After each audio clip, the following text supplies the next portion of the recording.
Bismillahirrahmanirrahim. Assalamualaikum warahmatullahi wabarakatuh. Alhamdulillah kita diberi lagi rezeki, kita masih lagi dipanjangkan umur oleh Allah Subhanahu Wa Taala untuk kita berada di dalam satu majlis, bagaikan di taman-taman syurga. Tu dia. Dan Alhamdulillah kita berjaya lagi hari ini kita streaming. Seperti mana yang kita maklum sebelum ni, sepatutnya hari ini adalah Ketua Pegawai Eksekutif akan bersama dengan panel kita pada hari ini. Tetapi disebabkan ada hal-hal yang penting yang terpaksa Ketua Pegawai Eksekutif PPZ kena attend terpaksa majlis rasmi. So saya dengan dengan rasa syukurnya alhamdulillah diberi rezeki bersama dengan panel kita pada hari ini, saya mengambil tugas yang pada saya fikirkan ni agak berat sebenarnya. Agak berat sebenarnya. Dan insya-Allah kita akan bersama dengan Dr. Rizal Abu Bakar, seorang pakar, brain expert. Tu dia, CEO Brain Expert. So hari ini kita nak bercerita tentang otak. Seperti mana sedia maklum sahabat-sahabat zakat sekalian, PPZ setiap kali berstreaming kita tak ada rigid, kita tak ada ke arah hanya zakat semata-mata. Dan kita cuba luaskan lagi skop agar setiap elemen yang ada, yang Allah berikan kepada kita, beri pinjam kepada kita di dunia ini, supaya kita dapat relatekan zakatnya, kenapa Allah wujudkan kita punya brain, kenapa kita ada ada bumi ni, kenapa ada ahli sukan, macam sebelum ni kita bersama dengan Syahrul Kalam dan sebagainya. InsyaAllah tanpa basa-basi lagi, kita akan bersama dengan Dr. Rizal. Assalamualaikum Dr. Rizal. Waalaikumsalam warahmatullahi wabarakatuh. Dr. Rizal, hari ini saya ganti Dr. Rizal, okey ya? Okey, mantap. Saya okey je. Terbaik. Ganti CEO ni kehebat ni kan. Pemangku ke apa? Kalau pemangku tak ada macam ni kau doktor. Tapi kita rakyat marhain lah, rakyat marhain. Doktor, apa khabar musim-musim PKP ni? Alhamdulillah makin mantap kata. Makin mantap makin mantap. Ada yang tu kalau kadang-kadang bila saya jumpa kawan-kawan saya, macam mana PKP ni? PKP ni susah Miro. Kau macam tu macam mana tu doktor? Macam mana doktor boleh positif tu? Itu the type of thinking yang orang ada kan. So bila kita memakai jenis thinking yang dipanggil dalam tu konteks scarcity. So kita akan banyak melihat keburukan, kesukaran, kesusahan. Tapi bila kita pakai kalung pemikiran abundance, kita melihat benda tu rezeki melimpah ruah, ada banyak peluang, ada banyak ruang, dan kita akan berada dalam kelompong ruang itu. Sebanyak sangat peluang-peluang yang akan datang dari kita. Ini dah opening pun dah lain macam ni. Doktor, nanti kalau in case kalau saya tak faham dengan bahasa-bahasa sains tu, boleh saya tanya tak ada masalah Boleh. Saya hantar surat dulu lah, hantar surat. Saya WhatsApp. Doktor minta izin, Allah Akbar. Alhamdulillah, doktor, kalau ikutkan dalam pada hari ini lah, saya rasa sebenarnya pada semalam lagi, kemarin, sepatutnya CEO bersama dengan Ustaz Don. Dan saya juga diarahkan untuk ganti CEO. So saya bersama dengan Ustaz Don. So Alhamdulillah hari ini juga Allah bagi saya rezeki bersama dengan manusia hebat iaitu Dr. Rizal Abu Bakar, yang selama ni saya dengar dekat telinga je, Dr. Rizal berkenaan dengan otak, pakar otak dan sebagainya. So hari ni saya bersemuka walaupun kita di dalam streaming. Alhamdulillah. Bila ganti CEO tu hebatlah. Menjadi kepercayaan CEO tu nak ganti bukan senang. Orang-orang terpilih je tu.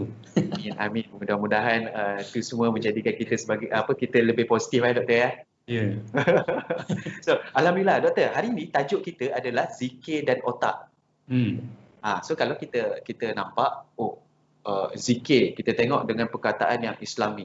So otak kita tengok ini sains ni. So zikir Islami dengan otak, so satu gabungan Islamic sains, macam itulah lebih kurang. Kalau saya lah, kalau saya fikir ini satu gabungan yang luar biasa ni. So kalau tengok pada tajuk kita pada hari ini doktor, untuk saya nak bertanyakan soalan doktor, ni tak ada soalan spesifik sebenarnya. Memang saya tak ready apa-apa, cuma ni apa yang terlintas rakyat marhain je ni.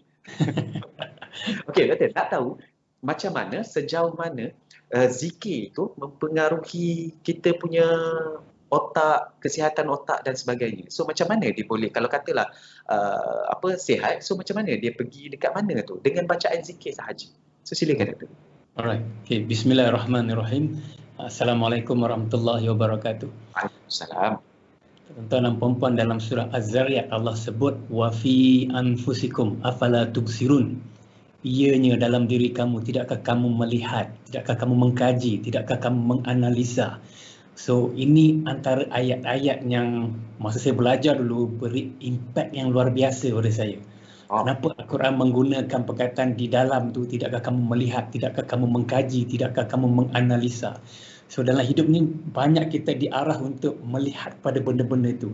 Dan subhanallah, Allah rezekikan pada saya untuk berada dalam ruang kerja yang melibatkan saya dapat scan otak orang. Dululah masa saya berada di Australia dulu, dan dapat melihat kajian-kajian yang melibatkan brain scanning, yang melibatkan penggunaan pengukuran alat yang mengukur gelombang otak dan sebagainya. Dan ada antara kajian-kajian tu yang mengukur aktiviti yang dilakukan oleh orang Islam. Maksudnya aktiviti solat, aktiviti zikir, dan kita tahu apa yang berlaku dalam otak manusia bila dia melakukan aktiviti ibadah yang kita namakan zikir ni.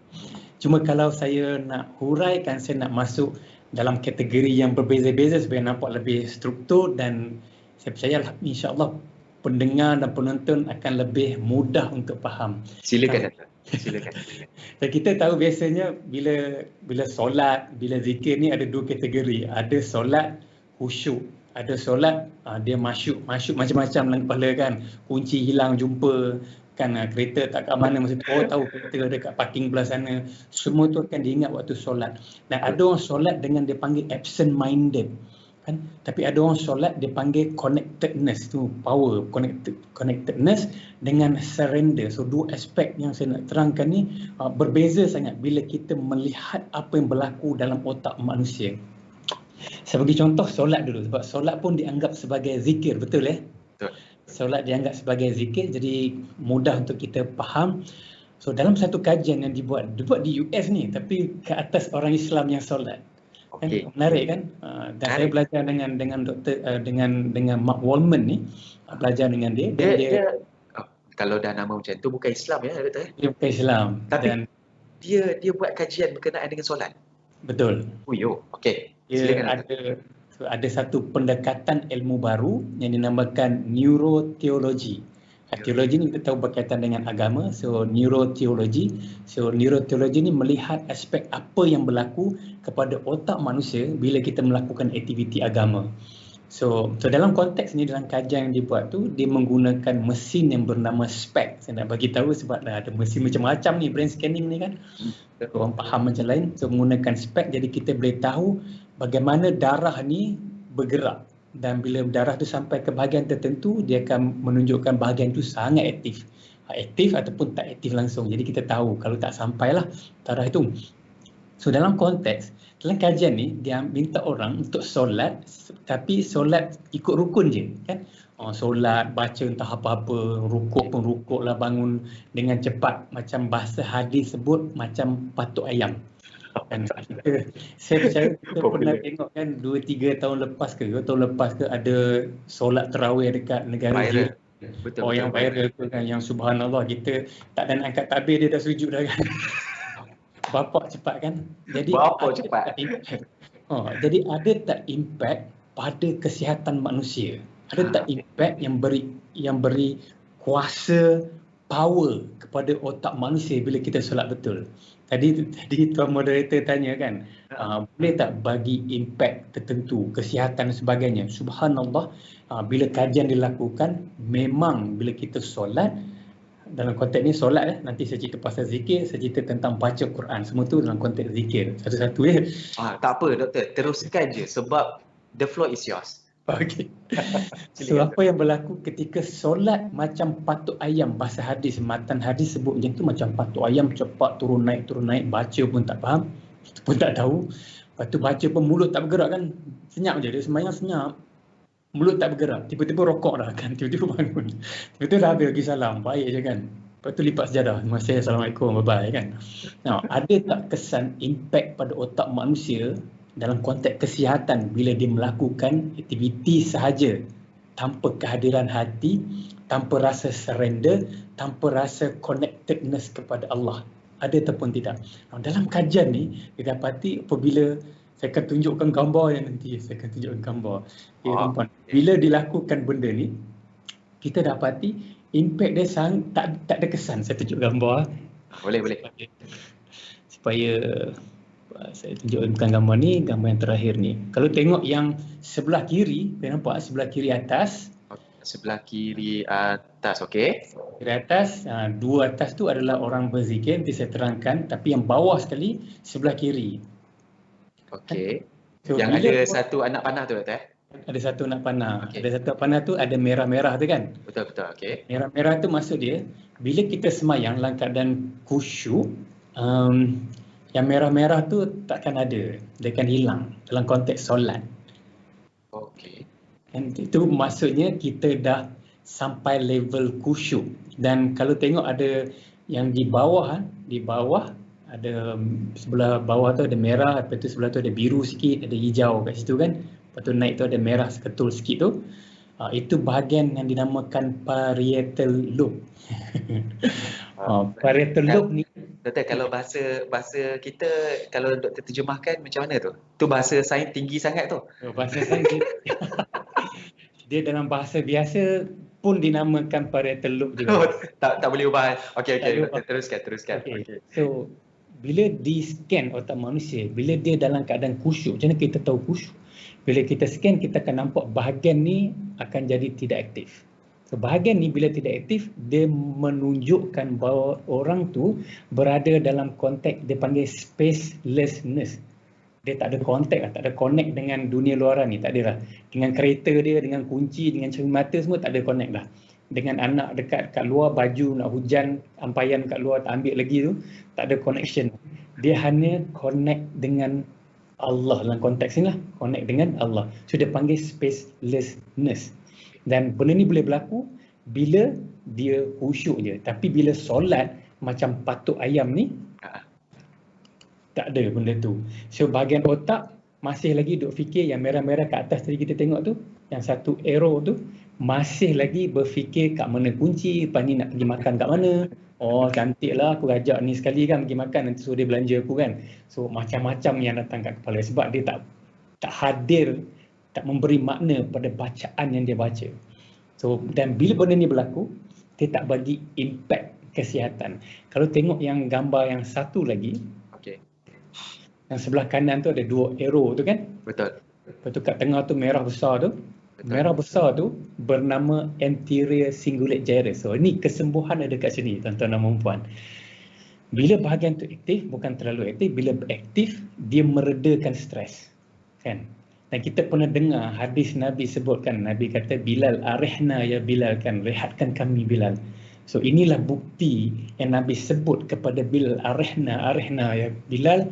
Bila bahagian anterior cingulate gyrus ini aktif, kita menjadi tidak stres dan kita berada dalam keadaan tenang. Yang pertama. Yang kedua, bahagian tu yang ada arrow yang kedua tebal sikit tu, yang merah itu juga menunjukkan bahagian berkaitan dengan anxiety. Tadi kita sebut tentang bila PKP ni kan orang anxious tadi kan, orang stres, anxious. Jadi bahagian tu dia menjadi terlalu aktif. Bukan aktif, jadi terlalu aktif. Terlalu aktif, jadi nak kena redakan. Jadi nak redakan macam mana? Dalam konteks ni, sains membuktikan kalau kita solat, khusyuk, kita akan hilangkan rasa stres tu, kita akan redakan rasa anxiety tu. So itu sains yang buktikan. So apa yang akan berlaku lagi tuan-tuan dan puan-puan? Benda yang paling menarik tentang bahagian merah tu nama dia anterior cingulate gyrus. Tak perlu ingat lah kan? Saya boleh hafal singular tu je. Kita bagi short form ACG lah, senang. ACG semua boleh faham. So ACG ni benda tu juga ada kaitan dengan pengurusan emosi. Kan? So stabil emosi kita juga terletak kat situ. So dalam konteks dia ni adalah jambatan yang menghubungkan pusat emosi, ada satu bahagian pusat emosi dengan bahagian dekat atas dia tu bahagian rational thinking. So dia penghubung jambatan, dan bila dia jadi aktif macam tu, dia dapat mengawal emosi. Jadi bila orang marah kat dia pun, dia akan okey. Bila dia rasa marah pun, dia tak akan keluarkan perkataan marah sebab dia dapat kontrol. So itu hebatnya bila kita melakukan solat dalam keadaan khusyuk, kita hadir, faham makna, dan kita akan aktifkan bahagian tu, dan bahagian tu bagi kesan kita akan jadi tenang sebab tak ada stres dah, kita akan jadi tenang sebab tak ada anxiety, dan kita ada kemampuan tinggi untuk menguruskan emosi.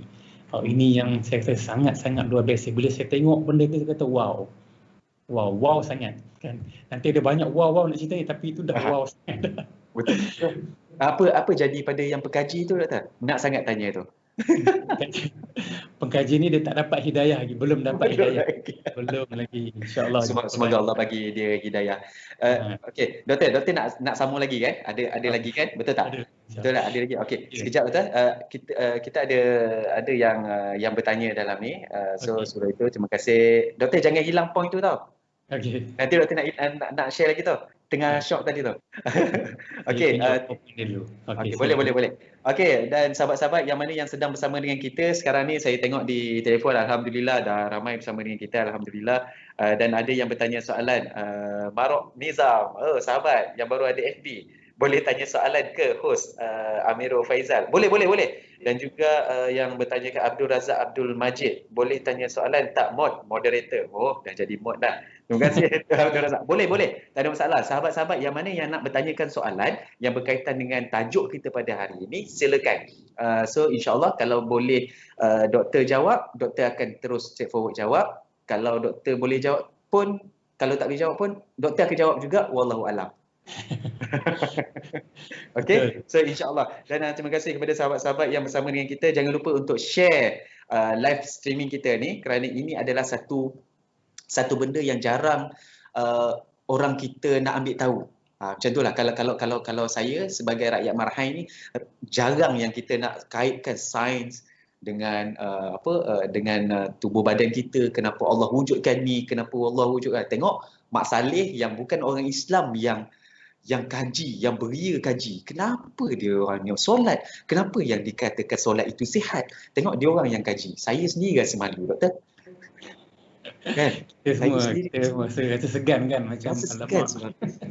Padahal dah terang-terang yang Islam itu adalah satu agama yang perfect. Memang itulah agama dia. Itulah agama yang Allah suruh kita ikut. The way of life kita. Tapi kita tetap tak ambil itu sebagai serius. Kita tak ambil itu sebagai, saya tak tahulah, mungkin kita lebih mengamalkan yang saya tak nak drag lah, Doktor. Nanti kan terlebih-lebih jadi curhat. Okey, Doktor, teruskan dari konteks yang tadi itu adalah satu konteks yang berkaitan dengan solat. Dan seterusnya, Doktor? Saya nak sambung solat, tak habis lagi. Ada lagi? Okey. Tak habis lagi. Dan kita pernah dengar banyak kali hadis Rasulullah selalu sebut, bila Rasulullah ada isu, ada masalah, Rasulullah akan banyakkan solat. Kita pernah dengar hadis macam tu kan? Dan luar biasa bila kita lihat apa yang berlaku pada otak manusia bila manusia melakukan solat dengan khusyuk. Rupanya bahagian yang saya tunjukkan tadi, saya ulang sekali lagi, semua nampak sebahagian yang ada dua arrow tu, yang merah satu tebal, satu nipis ya, satu tebal, satu nipis. Yang tebal tu, yang merah itu, itulah bahagian yang menunjukkan bahawa kemampuan kita untuk menyelesaikan masalah akan ada bila bahagian itu jadi aktif. So apa berlaku bila bahagian itu jadi aktif? Kita dapat belajar dengan baik, memori kita jadi bagus. Ini benda yang dilakukan oleh ACG ni, tugas dia, rules dia. Jadi balik pada apa yang Rasulullah buat, Rasulullah banyakkan solat di saat Rasulullah ada banyak masalah, dan this is the moment Rasulullah akan besarkan kuasa learning tu, akan besarkan kuasa memori, sebab dapat ingat balik apa cara kaedah yang digunakan dulu untuk selesaikan masalah pada hari ini. Dan menggunakan teknologi learning yang ada, kita dapat kaitkan dengan perkara baru. So ini benda yang subhanallah sangat luar biasa kepada pendiri solat khusyuk. Di saat ada masalah, banyakkanlah solat dan insya-Allah kita akan jumpa jalan keluar. Dan antara benda yang luar biasa yang berlaku juga bila kita solat bagus ni, solat baik ni, solat khusyuk ni, ialah kita enhance kita punya emotional dengan social capability. Jadi kita dapat connect make a connection dengan orang lain. Hablum minan nas ni dalam konteks yang sangat baik. Orang jumpa kita rasa seronok jumpa kita, rasa mesra dengan kita, rasa macam aku ni macam ada something. Kau ni baca apa-apa? Tak ada baca apa-apa. Solat betul je, solat betul. Orang akan rasa kita ni macam baguslah, menariklah. Orang kata bahasa sekarang ada aura. Aura tu datang pada mana? Solat betul, sujud betul, insya-Allah benda tu akan datang hadir, berimpak yang luar biasa pada kita. Nasib baik dia kata, dia tanya doktor ada baca apa-apa amalan ke? Kalau dia kata, oh ni ada pakai ni. Pakai kan? Ni ada pakai ni. Ni ada bela ni. Kalau macam tu, aduh, itu memang gitulah tipikal orang-orang kita. Semoga kita semua tak adalah, lepas pada ni tak ada lagi lah benda-benda yang macam tu, doktor ya. Ya. So jadi doktor nak sambung lagi. Sebelum doktor sambung lagi, saya nak terkait sikit dengan yang tadi tu. Adakah dia melibatkan, yang saya faham lah, khusyuk dengan pergerakan kita tu lah doktor ya? Kena betul Betul. Bila kita khusyuk dalam masa sama, kalau saya bercerita dalam konteks conscious mind, subconscious mind, orang mungkin faham kan? Boleh. Minda bawah sedar dengan minda sedar. Soalnya bila kita solat, the moment kita boleh ingat kunci kat mana kita letak, itu kita dah masuk dalam subconscious mind.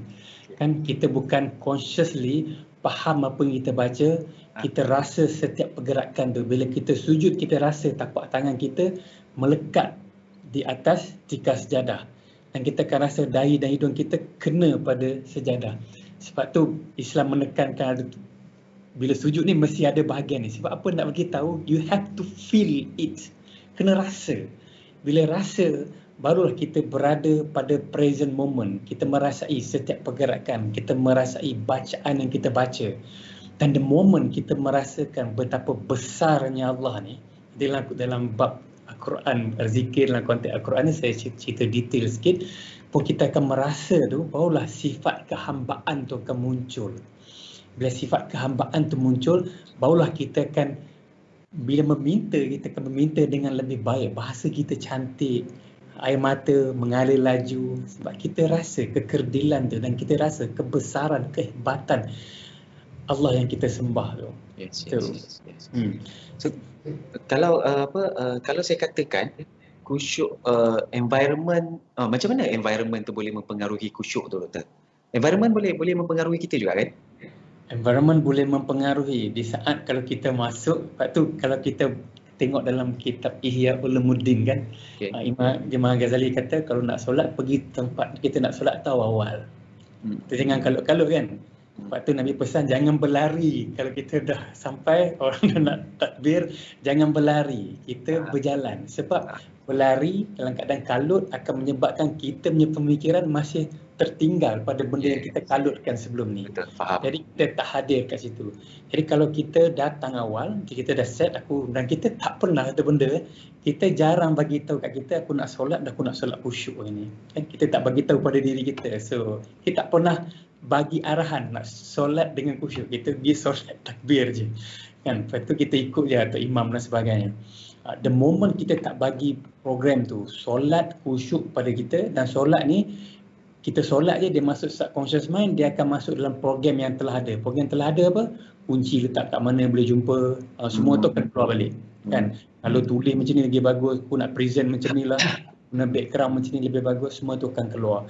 So benda ni lah kita nak buat, kita berada awal di tempat kita nak solat supaya kita dapat tenangkan diri, relax kan, dan kita dapat khusyuk. Tadi kalau tengok yang gambar brain tadi tu pun, dia orang datang tu, yang sebelah kiri tu, dia orang dah tenang-tenang tu, datang awal tu, tenang-tenang. Kita ambil gambar otak dan keadaan tenang macam mana. Lepas tu bila buat aktiviti solat, bila buat aktiviti zikir, jadi macam mana. Walaupun dia duduk tenang-tenang, tapi kehebatan tenang dalam solat tu berbeza. Banding kita tenang dekat luar solat. Boleh follow kan? So hebat dia tu kan. Nah, saya nak masuk ke kerana kita banyak orang bertadarus kan, bertadarus sempena Ramadan kan. Lepas Ramadan tak tahulah, tapi sempena Ramadan. Doktor, tak apa, kita doakan agar semuanya akan diteruskan. Samalah macam saya pun Itulah yang ni lah nak pulun pun. Lepas pada tu nanti dah sibuk itulah, banyak benar alasannya. Doa-doakan kita semua istiqomah tu. Kita semua bukan sekadar tadarus tapi tadabbur dengan Quran. Nah, ada beza kan? Ada beza. Bila kajian dibuat, saya masa dekat universiti pun kita banyak gunakan EEG, letak dalam kepala orang nak tengok brain wave.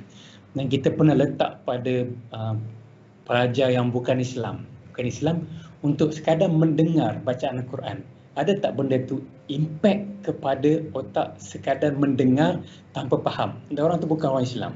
Nah, kita dapati bila sesiapa pun, orang Islam bukan Islam, mendengar tanpa faham, sekadar mendengar, dia akan menyebabkan otak dia daripada gelombang beta ni busy, turun ke gelombang alpha, menjadi lebih tenang, lebih relax. Dan gelombang alpha ni bila dia belajar lebih bagus sebab ilmu akan masuk seketul. Itu luar biasanya. Jadi kalau dia dengar bacaan Quran, pergi ke kelas, itu lebih bagus, lebih baik berbanding dengan tak dengar. Dengar lagu. Bila kita buat dengar lagu, gelombang tu duduk dekat area beta. Dengar lagu-lagu kan, lagu-lagu yang ada lirik dan sebagainya. Kalau dengar bunyi alam lain cerita.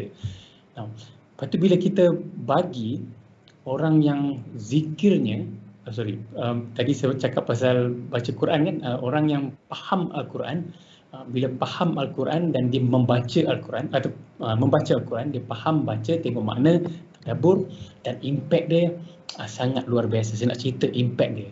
Tuan-tuan dan puan-puan, saya percaya kita semua tahu Al-Quran banyak menghadirkan kisah-kisah para anbiya yang luar biasa.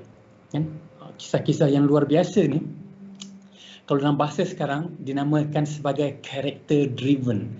Dan Nabi-Nabi ni, para Rasul ni diletakkan sebagai hero kan, dan mengalami pelbagai peristiwa. Semua ni adalah hero. Dan subhanallah, apabila kita membaca Al-Quran dalam keadaan kita faham peristiwa yang berlaku. Contohnya macam ketika Allah gambarkan Nabi Musa dikejar oleh Firaun dan tenteranya. Berlarilah Nabi Musa ni dengan pengikut dia kan, bila sampai ke tepi laut itu dah macam habis, matilah kami sebab dah tak boleh nak buat apa dah, tepi laut dah kena connect, orang putih kata kena connect kan. Tapi Allah ilham waktu tu, kalau kita baca Al-Quran dengan letakkan diri kita dalam keadaan tu Nabi Musa, macam mana ni, apa akan berlaku ni, subhanallah, ada banyak brain activity yang akan berlaku pada otak manusia. So bila brain activity ni berlaku, yang pertama ada 5 bahagian. 5 bahagian yang berkaitan dengan sensori. Semua bahagian sensori akan aktif. Itu sangat luar biasa. Yang kedua, kita punya aspek yang berkaitan dengan empati juga akan aktif. Kenapa? Sebab satu, kita kesian kan. Apa nak berjadi ni? Kita kesian dengan Nabi Ayub. Bila dia kena telan dengan ikan paus, lepas tu dalam keadaan dia penyakit dan sebagainya. So kita kesian pada Nabi Musa yang masa awal tu kena kejar dengan tentera lain yang lari sampai jumpa anak Nabi Yaakob dan sebagainya kan. So, dan kita kesian kepada Nabi Yusuf yang kena buang dalam telaga. Dan benda-benda ni, kisah-kisah ni mengangkat empati manusia. Dia aktifkan bahagian di belakang dahi kita ni. Belakang dahi kita ni ada bahagian yang bernama PFC. Senanglah sebut panjang nanti, tak boleh nak sebut. PFC ni adalah CEO of the brain. Dan kita merasakan kebersamaan. Bila kita dengar, baca, kita faham kisah macam tu, kita merasakan benda tu seolah benda tu berlaku di hadapan kita. Seolah kita melihat movie itu sedang berlaku. Walaupun kita tak nampak muka, tapi kita create that movie dalam minda kita tanpa kita sedar. Dan bila kita aktifkan otak macam tu, tuan-tuan dan perempuan, kita berada dalam keadaan yang sangat aktif. Ada 3 hormon yang akan keluar waktu tu. Oh, ni luar biasa ni. Hormon yang satu yang penting sangat bernama oksitosin. Cara senang dia, hormon tu hormon kasih sayang. Nak bagi faham. Oksitosin susah kan? Nak sebut hormon kasih sayang. So hormon kasih sayang ni bila dia keluar, dia menyebabkan satu, kalau dia keluar banyak, kita akan jadi lebih selesa, lebih tenang. Kita rasa kita ni adalah manusia yang menyebarkan kasih sayang. Tak adalah marah-marah. Orang yang sayang dia tak marah. Waktu dia rasa cinta tu dia tak marah. Kan? So oksitosin ni juga dalam konteks trust. Bila keluar dia menunjukkan bahawa trust. So Allah nak gambarkan apa? Allah nak bagi tahu kat kita, cerita-cerita tu kisah benar dan kita percaya benda tu berlaku. That's the trust. Lepas tu hormon oksitosin ni keluar. Lepas tu rasa empati. Bila kita rasa empati, kita nak duduk dekat. Tapi lebih power lagi, saya rasa lebih power. One of the hormon yang keluar adalah dia panggil pleasure hormon. Hormon kita rasa, hormon bahagia lah, hormon bahagia. Okey. Kan? Bila Al-Quran gambarkan tentang, contohnya tentang syurga, kan? Itulah bila kita baca ya syurga dengan dikelilingi oleh kan wildan yang datang keliling dan sebagainya, makan sungai, di bawahnya ada sungai lah yang kita tak boleh nak gambar pun kan, dengan makanan-makanan dia. Semua tu bila kita baca dan kita faham, kita keluarkan satu hormon bahagia ni, nama dia dopamin. Jadi bila kita baca dengan kefahaman, Tuan Moderator kan, bila kita baca dengan kefahaman, hormon dopamin ni juga berkaitan dengan hormon ketagihan. Kalau orang yang ketagih seokok, ketagih pada dadah sebab hormon ni keluar banyak. Dan so bayangkan kalau kita baca benda tu, kita faham, kita akan ketagih dalam konteks positif untuk sentiasa membaca Quran. Sebab Quran menghidangkan cerita-cerita yang luar biasa. Walaupun kita dah baca, dah banyak kali baca, dah tengok cerita tu, tapi dada tetap berdebar. Kan? Tu nafas tetap kencang bila kita baca tu. Macam mana ni kan? Walaupun kita dah tahu kisah dia. Sebab that yang akan bantu kita. Mungkin Allah buat benda ni nak bagi kita dekat dengan Al-Quran. Keluarkan hormon tu sebab kita sayang dengan Quran kan. Kita nak peluk-peluk Quran tu. Kalau kita dapat sampai ke peringkat tu. Kalau tak, kita sekadar baca, terletak balik dekat rak lah. Sama macam solat tadi lah doktor. Kalau solat tanpa kita khusyuk, tak dapat lah benda tu. Kalau kita baca dengan kita faham maknanya, dengan apa semua tu, jadi kita akan mol sekali dengan penceritaan tu. Contoh macam doktor ada sebut tadi berkenaan dengan Nabi Yunus yang ditelan ikan paus. So kita rasa macam, wish, macam mana lah waktu tu ikan paus telan Nabi Yunus. Lepas tu Nabi Musa yang masa tu yang ada dekat dah tak ada end road, dia panggil end road. Habis dah. Dah habis dah. Akhirnya masa tu macam mana perasaan Nabi Musa lah? Macam mana dengan pengikut dia masa tu lah? Macam mana? So semua tu kita akan ikut semua kan? Jadi betul, saya 100% saya setuju dengan doktor. Sebab bila saya baca dengan kefahaman, dengan kita faham apa maksud dia akan jadi lebih menarik. And saya punya dalaman ni, kalau saya kata boleh dipanggil hormon doktor. Hormon happy boleh? Boleh kata hormon? Ya, hormon. Hormon happy kita tu naik. Lepas pada tu, tadi padahal marah-marah.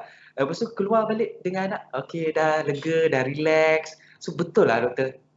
Doktor dah membuktikan something kat saya, dah menjawab satu persoalan. Alhamdulillah, saya banyak soalan lagi nak cerita kan. Tadi saya macam tersebut kata Nabi Ayub ditelan ikan paus, bukan Nabi Yunus kan? Ya, Nabi Yunus. Terkilaf di situ. Nah, so apa yang berlaku yang lain? Kenapa kita di konteks penceritaan yang Allah bawa dalam Al-Quran ni memang luar biasa. Dia punya storytelling dia memang sangat luar biasa. Dan apa yang berlaku dalam storytelling ni, kalau kita tengok dalam surah Yusuf kan, surah Yusuf digambarkan sebagai ahsanul qasas kan, sebaik-baik kisah Nabi Yusuf. Dan bila saya mengkaji tentang storytelling, saya mengajar orang tentang storytelling, Tuan Moderator. Dan surah Nabi Yusuf ni dah ada semua teknik yang digambarkan oleh orang-orang barat dan sebagainya, konteks dan storytelling dah ada dalam surah Yusuf. Nah, lebih menarik, kita terpaku untuk baca, ada satu hormon lain. Hormon ni hormon stres. Nama dia kortisol. Dia akan keluar. Tapi hormon ni akan keluar di saat kita rasa tadi tu, bila Nabi Musa kena cornered kan, sampai end of the road, tak ada nak buat apa dah. Kortisol tu akan keluar. Dan kortisol yang keluar ni, dia tak keluar banyak, tapi cukup sekadar untuk panjangkan kita punya attention dengan concentration. Sebab tu dia boleh berfikir, okey, dia ada jalan penyelesaian. Macam tu. Betul. So kita yang baca pun keluar hormon kortisol tu, dan kita rasa macam nak baca lagi, nak sambung lagi, nak tahu apa lagi kan. Yes. So Al-Quran, Allah terus dalam kisah-kisah Nabi ni terus wujudkan konflik demi konflik demi konflik. Dan konflik ni adalah attention grabbers. Macam mana jadi attention grabbers? Sebab bila kita baca, Allah keluarkan hormon kortisol ni yang menyebabkan kita rasa nak baca lagi, yang tak habis. Kita dah berhenti dah, jap, nak baca ni tak habis lagi kan. Kalau kita baca dengan tafsir sekali, kita akan jadi sangat luar biasa kan. Betul. Kita letak tafsir kat sebelah, kita baca untuk tengok tafsir pula, kita akan rasa saya masa kecil-kecil, saya ingat dulu Tuan Moderator, masa kecil-kecil sekolah-sekolah rendah ni kan, ada kawan ayah saya, dia jual buku agama. So, salah satu buku agama ni ada kisah 25 Rasul. Kerja saya bila habis tolong ayah saya berniaga dulu, pada okey sikit pergi berniaga, saya akan duduk kat tempat dia jual buku ni, saya akan baca buku kisah 25 Rasul tu. Memang rasa macam tak boleh nak tinggal kan. Duduk berapa jam kat itu, berdiri bukan duduk, berdiri baca sebab sangat menarik. Bila dah tua lagi bangka ni barulah saya tahu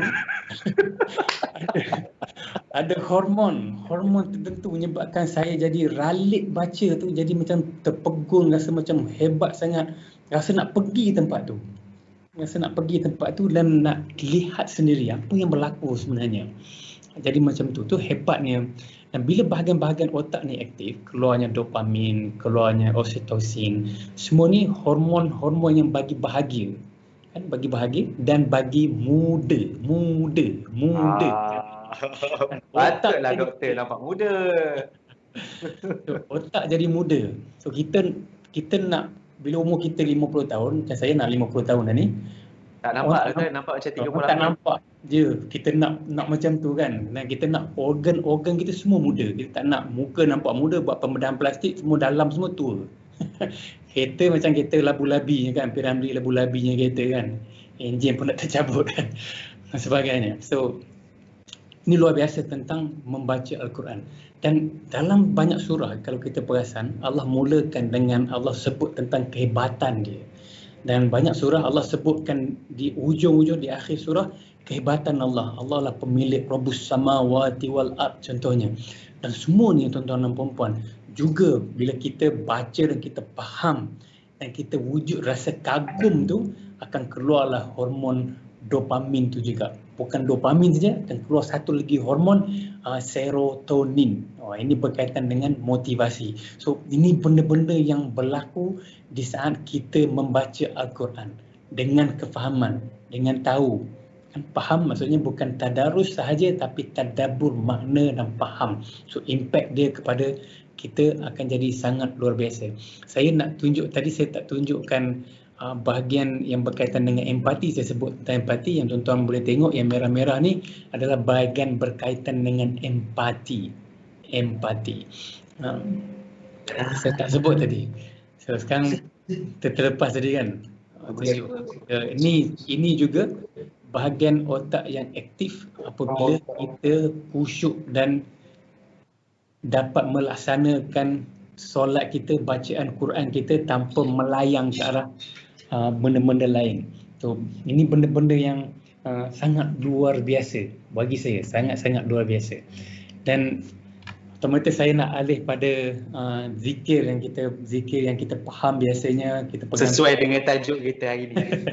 Kan? So, baca Quran is zikir, solat is zikir, dan ni zikir yang kita faham, masyarakat umum faham. Zikir yang membaca tasbih, tahmid, tahlil semua tu kan. So ada tak kesan pada otak manusia? Now, ini yang sangat luar biasa. Dalam gambar tu saya tunjuk sekali lagi gambar yang gambar ni. Yang dua atas ni, kita tengok yang dua atas, belah kanan adalah orang yang berzikir. Bila dia khusyuk dalam zikir dia, nampak tak ada merah dah. Banding dengan sebelah kiri tu ada merah, belah kanan tu dah tak ada merah. Maknanya dia dah kosongkan minda dia kan. So dia dah hadir, yang bawah merah tu itu adalah subconscious mind kita. So dia dah, bila khusyuk, dia berada pada gelombang otak yang sangat luar biasa. So apa berlaku bila ada satu kajian dibuat di Iran, didapati bila di UM pun ada buat kajian yang sama, bila orang berzikir dalam keadaan khusyuk macam tu, gelombang otak dia berada pada gelombang gamma. Gamma ni sikit pelik. Biasanya orang kata alfa, theta, beta ni jadi orang jadi tenang, relax, boleh dipengaruhi. Dan gamma ni biasanya dalam konteks perubatan moden dia berkaitan dengan epilepsi, kena sawan. Akan tunjukkan macam aktiviti gamma ni dan terlalu aktif kan. Tetapi bila orang berzikir dalam keadaan khusyuk, dia faham otak dia berada pada gelombang gamma. So apa yang berlaku? Kajian lain mendapati bila kita duduk dalam gelombang gamma ni, waktu itulah berlakunya self healing. Jadi orang sembuh daripada penyakit di saat dia berada pada gelombang gamma.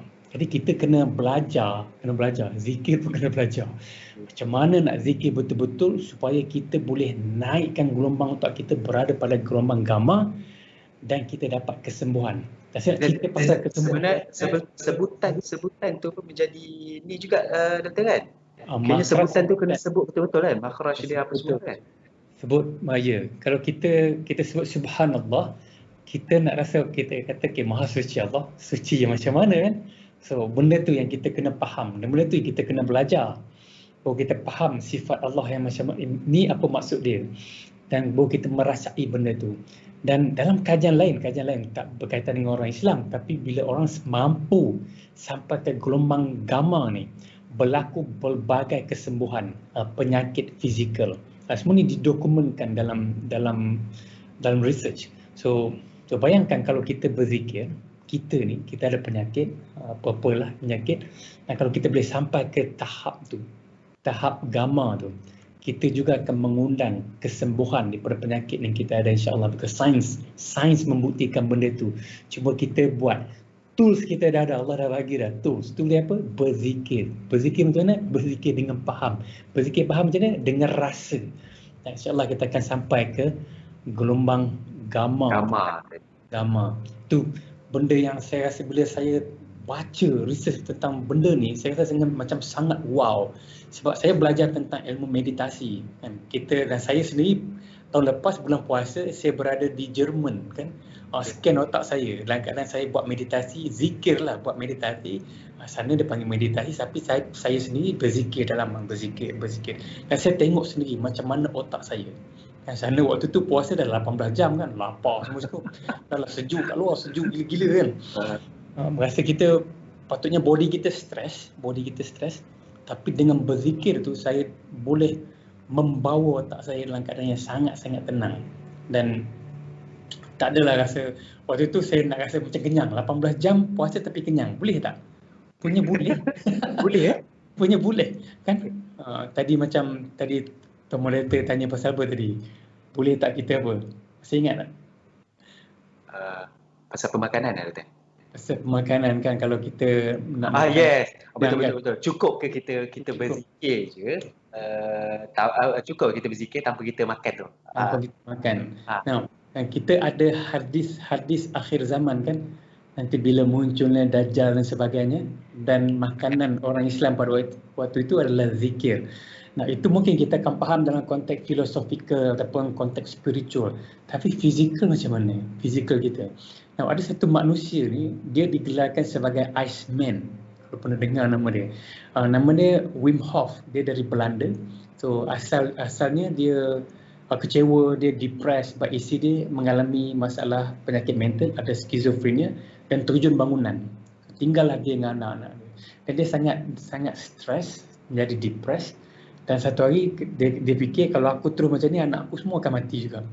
Kan? Lepas itu dia bounce back dan dia mengamalkan satu teknik pernafasan.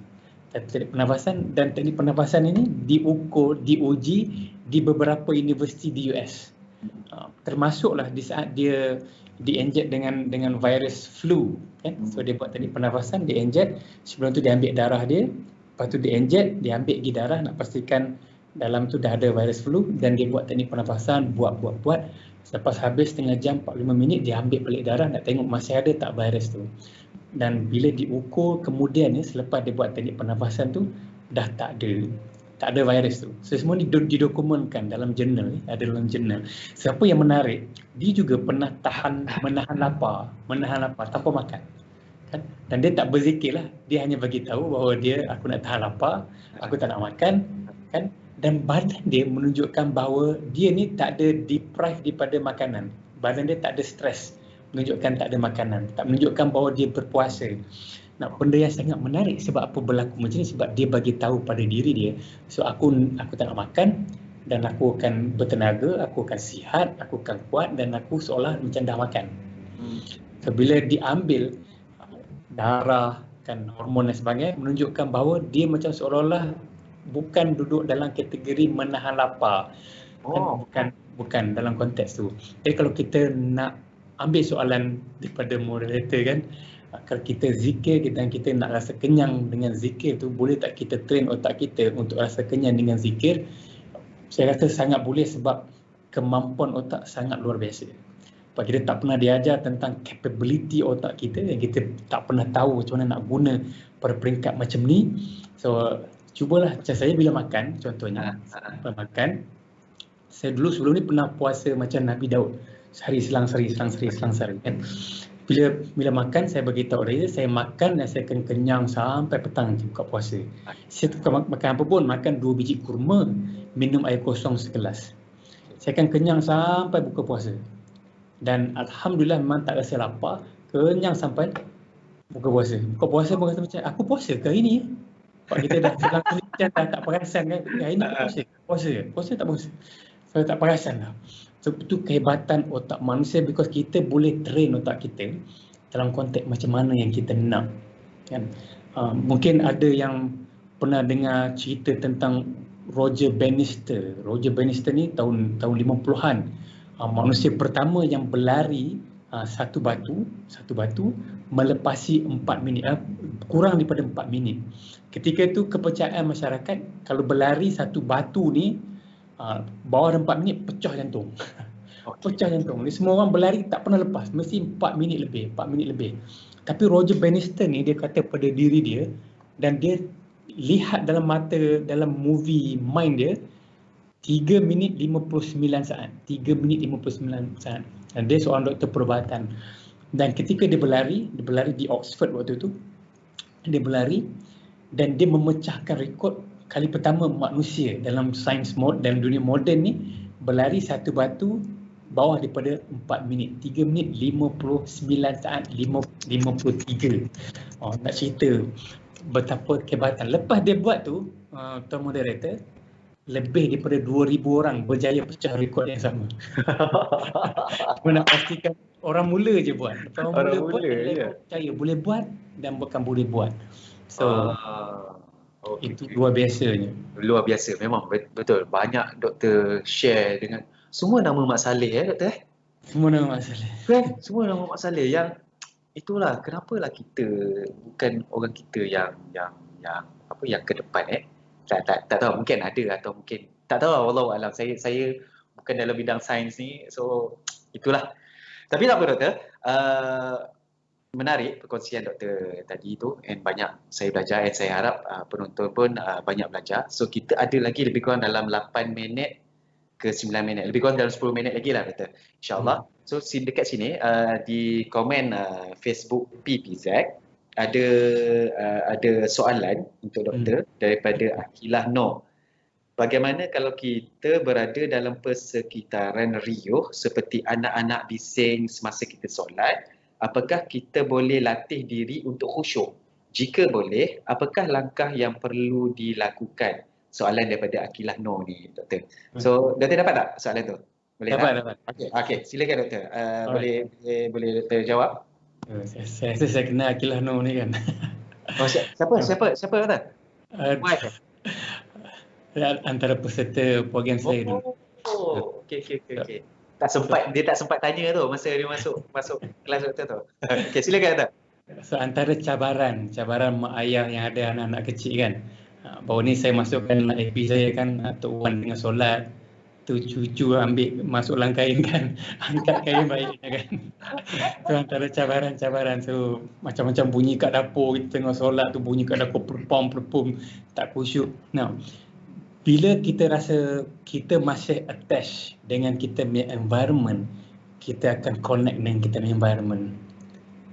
Bila kita masuk dalam keadaan kita nak solat, kita masih anak aku ni siapa nak jaga? Macam mana anak aku ni?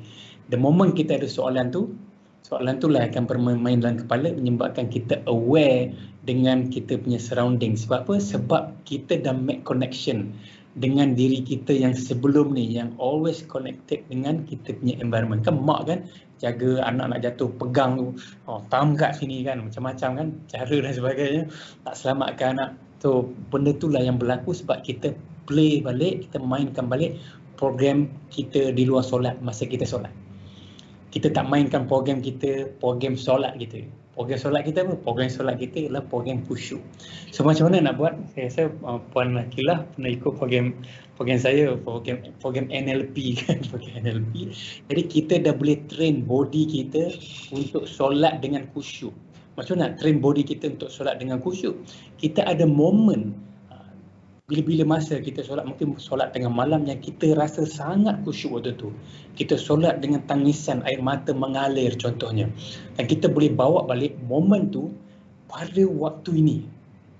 Dan kita boleh set untuk kita rasai benda itu walaupun benda tu dah berlaku pada waktu lepas. Kenapa? Sebab benda tu ada dalam diri kita. So whatever yang ada dalam diri kita, kita boleh keluarkan, boleh hadirkan dan boleh rasai momen itu.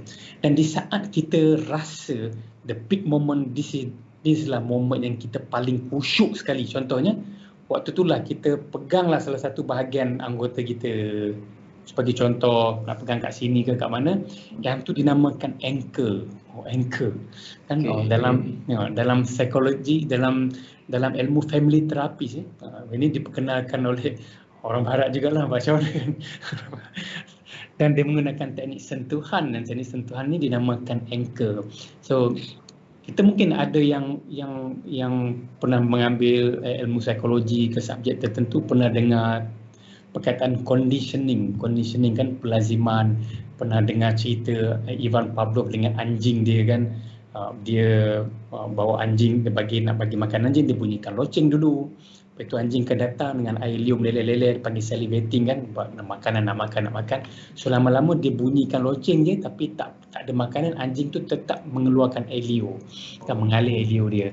So menunjukkan dia dah tercondition. So sama juga dengan manusia, kita dalam banyak hal tercondition dengan benda-benda lain. Kita tercondition dengan jaga anak kita, dan kita lupa kita pun ada conditioning lain, conditioning benda-benda yang bagus. Khusyuk solat kita benda yang bagus, dan kita boleh guna benda tu pada masa sekarang. Dan saya sebutkan tadi, boleh anchor tu kan, yang tu boleh kita buat. Kita ingat balik, duduk diam-diam, ingat balik bila kita semua solat kita paling khusyuk sekali. Waktu tu macam mana kita takbir, macam mana pernafasan kita, macam mana kita sujud, macam mana air mata mengalir, macam mana kita rasa meaning bacaan kita baca. The moment kita rasa this is the best moment, kita letaklah satu titik kat satu tempat je, dinamakan anchor. Nanti kita nak solat lagi, kita tekan balik tempat tu. Sebab apa? Sebab kita dah condition diri kita dengan pengalaman lalu. Kita bawa balik, dan itu jadi switch. So benda ni ada dibincangkan dalam family terapi satu masa dulu, tahun 80-an, teknik ni. Jadi kita tukar. Doktor berkelip-kelip video doktor. Ke menandakan bateri habis. Okey. Bateri okey. Dia satu kamera lagi pun tak keluar. Tak tahu kenapa. Ada belaga tu kot. Belaga connection. Kot lah. So doktor nak ambil masa sekejap ke, atau macam mana? Kita teruskan je. Kita teruskan je. Okey. Kita pun tinggal sikit lagi masa, insya-Allah. Okey, teruskan doktor. Okey.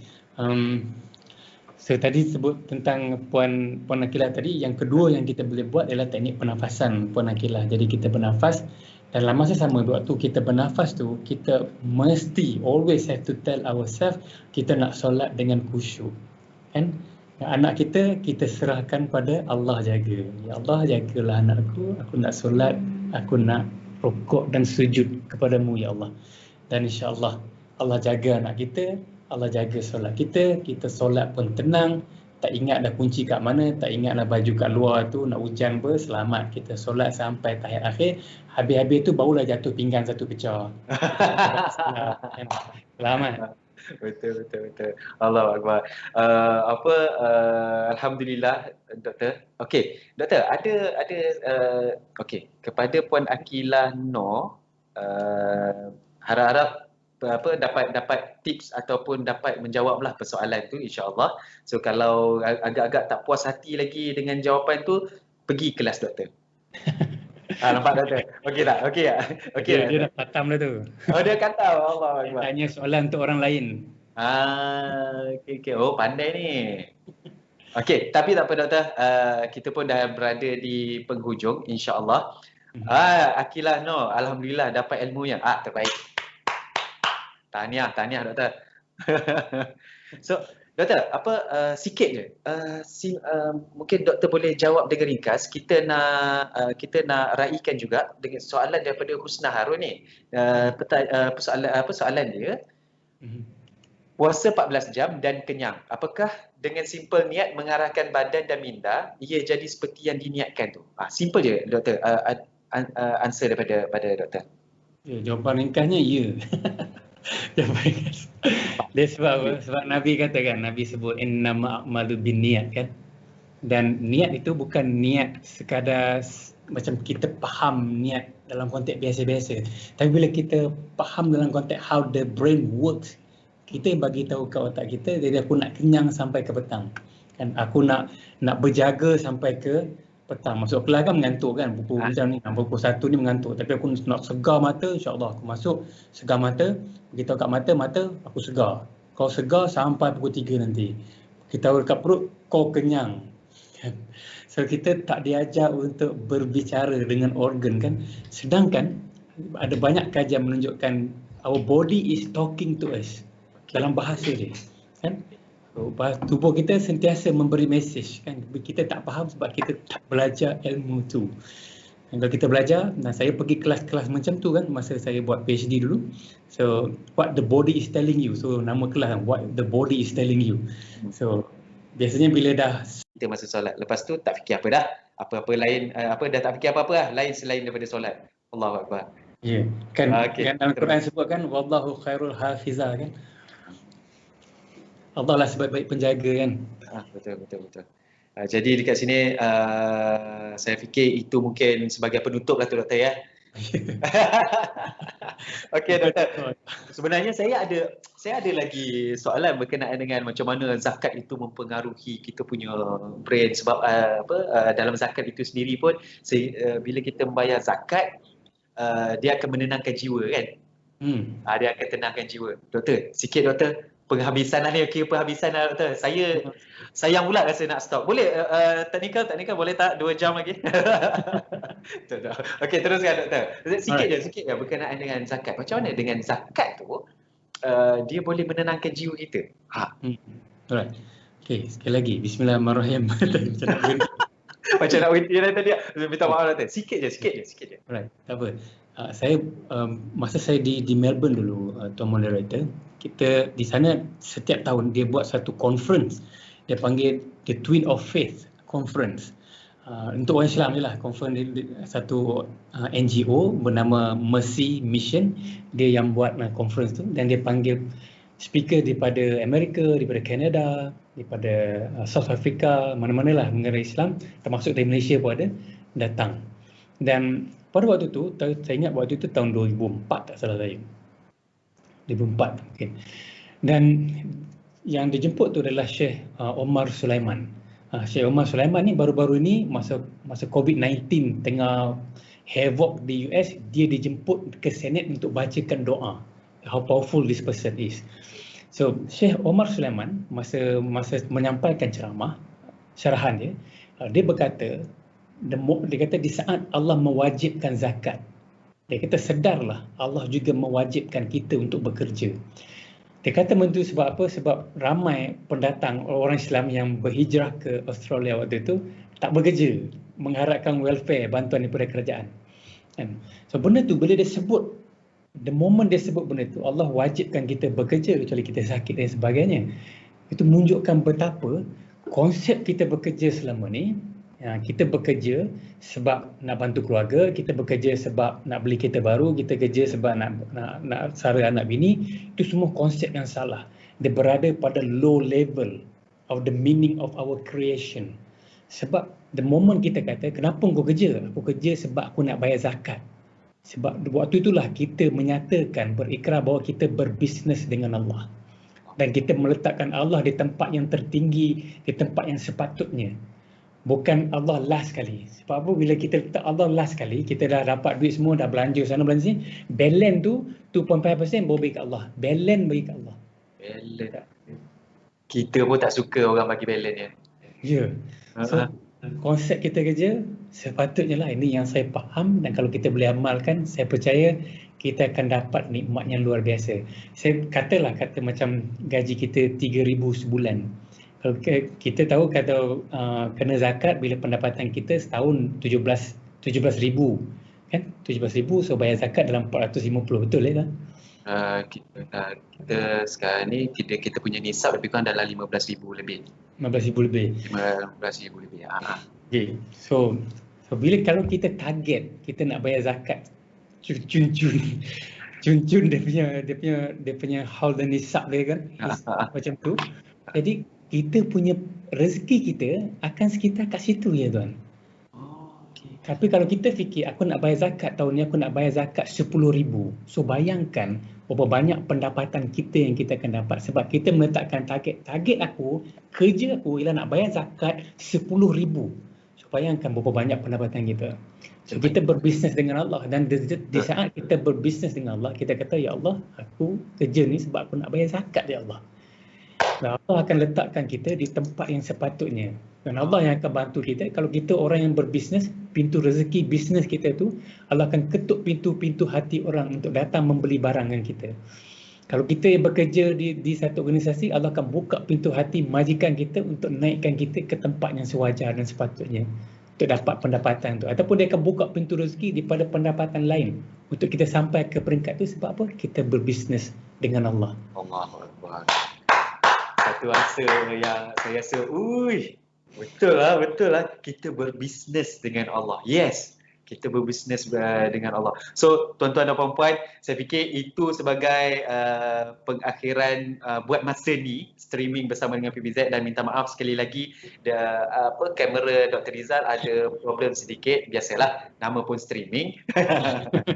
Tak apa doktor, biar dia orang tahu yang kita ni sekarang ni tengah live. Okay. Kita tak setting jangan risau. So ini live. Soalan pun saya tak readykan apa-apa, memang betul-betul tanya from bottom of my heart gitu. Impromptu je dia. So, alhamdulillah, dan alhamdulillah, terima kasih doktor. Saya suka sangat kita berbisnes dengan Allah tu, kita wujudkan trading. Itu satu ayat yang saya rasa wow lah. So tuan-tuan dan puan-puan, jangan lupa kita start daripada hari ini, yang mana yang masih belum lagi berbisnes dengan Allah Subhanahu Wa Taala, kita start hari ini. InsyaAllah Allah akan bagi lebih lagi. Dan Allah dah janjikan, sekiranya kita mengeluarkan zakat, kita akan dibalas dengan 700. Kalau RM1, kita akan dapat balik 700. Tapi 700 ni bukan hanya semata-mata cash, doktor ya. Betul. Dia datang daripada jiwa, dia datang daripada mungkin otak tadi tu kita sihat, kita tak ada penyakit. Bila ada penyakit, bila kita sedekah, dapat menyembuhkan penyakit, dan semua tu Allah dah bagi tahu dekat kita. Jadi kita je nak buat ataupun tak. Allah dah bagi rezeki kat kita ni, tapi kita tak buat, tu menjawab je lah. Macam tu lebih kurang, insyaAllah. Jadi tuan-tuan dan puan-puan, jangan lupa untuk membayar zakat secara online di zakat.com.my. Sekiranya tuan-tuan dan puan-puan masih belum lagi membayar zakat fitrah, tuan-tuan dan puan-puan boleh terus ke fitrah.zakat.com.my. Kalau katalah moderator, saya tak tahulah macam mana nak guna online ni, line rumah saya teruk lah dan sebagainya, yang mana yang berdekatan dengan kaunter-kaunter PPZ kita masih buka sehingga hari Sabtu ni, insyaAllah. Tu dia. So 9 kaunter kita dibuka, doktor, kecuali di Pudu tu apa namanya? Dekat Pudu tu ada apa namanya? Dia lockdown ni. Tak payahlah, bayar secara online lah, senang doktor kan. InsyaAllah. Dan terima kasih sekali lagi kepada Dr. Rizal Satu Terima kasih. perkongsian yang sangat-sangat bermanfaat dan terima kasih kepada sahabat-sahabat yang dah bersama dengan kami daripada awal sehingga sekarang. Yes, betul. Nolina Hussein. Terima kasih. UTC. Yes, UTC tadi doktor. UTC tutup sebab dia dari segi pengurusan tak nak bagi kita semua serbu kat sana kan. Okey, terima kasih Nolina Hussein kerana membantu, dan insyaAllah kita akan berjumpa pada pukul 3 petang ini. Saya akan bersama dengan Datuk yang bahagia, Datuk Roshamno. Kita akan bicarakan pula pasal berbisnes ni pula, doktor. Ya. Zakat dengan bisnes pula. InsyaAllah doakan kami dimudahkan urusan, doktor. InsyaAllah, dan kami daripada PBZ, saya wakil PBZ mendoakan doktor semoga sentiasa sihat, sentiasa diberi kekuatan untuk meneruskan masukkan elemen-elemen Islamik dalam kajian doktor dan sebagainya, insyaAllah. Amin. Terima kasih sekali doktor. Sehingga kita jumpa lagi. Assalamualaikum warahmatullahi wabarakatuh. Waalaikumsalam warahmatullahi wabarakatuh. Assalamualaikum warahmatullahi wabarakatuh. Alhamdulillah wassalatu wassalamu ala Rasulillah wa ala alihi wa sahbihi wa mawala. Sidang penonton yang dirahmati Allah, bayarlah zakat. Alhamdulillah, PPZ Mawib dengan begitu mudah sekarang ini telah mengemukakan satu aplikasi baru, iaitu bayaran melalui online. Justru marilah sama-sama kita bayar zakat secepat mungkin. Sementara lagi kita berada pada 10 akhir Ramadan. Semoga dengan semangat kita membayar dengan pantas, memudahkan untuk kita bagi kepada golongan asnaf yang memerlukan. Ayuh bayar zakat cukup mudah dengan online semata-mata. Semoga kita menjadi hamba Allah yang benar-benar menunaikan segala rukun Islam yang 5 termasuk membayar zakat. Ayuh bayarlah zakat.